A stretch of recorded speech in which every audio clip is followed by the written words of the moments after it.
কথায় আছে চোরের মায়ের বড় গলা। সরকারি জমিতে জবরদখলকারীদের নিয়ে বিক্ষোভ বিজেপি বিধায়ক লক্ষণ ঘোড়ই।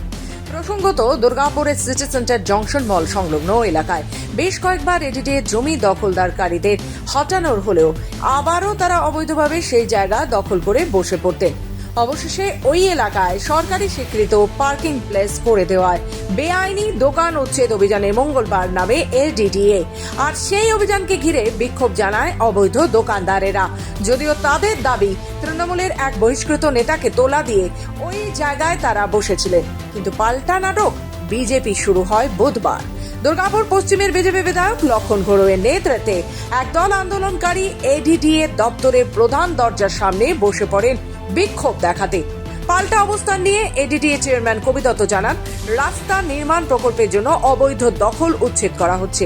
তিনি বলেন, যে কেউ আইন ভাঙবে তার বিরুদ্ধে আইনানুগ ব্যবস্থা নেওয়া হবে। আমার দাদুর জনসনের সামনে চা দোকান, চাষি গাড়ির স্টল আছে। তো হঠাৎ রোজ দিনকার মতো কালকেও দাদু দোকান খুলেছে সকালে।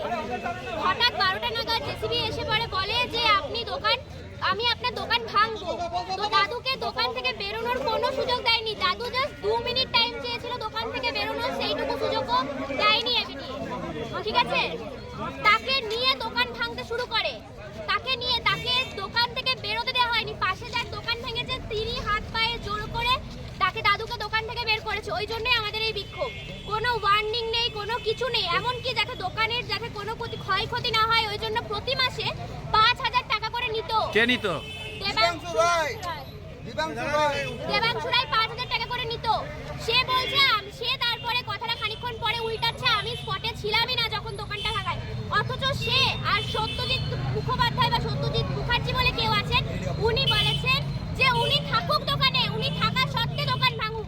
আমাদের আজকে এই বিক্ষোভ, যে ক্ষতিটা আজকে আমাদের হয়েছে, সেই ক্ষতিটা কাল যাতে 10টা মানুষের না হয়, এটাই আমি বলতে চাই। সেই কারণেই কি আপনাদের এই? হ্যাঁ, সেই কারণে আমাদের বিক্ষোভ। দুর্গাপুর থেকে নিজস্ব প্রতিনিধি রিপোর্ট, খবর বাংলা।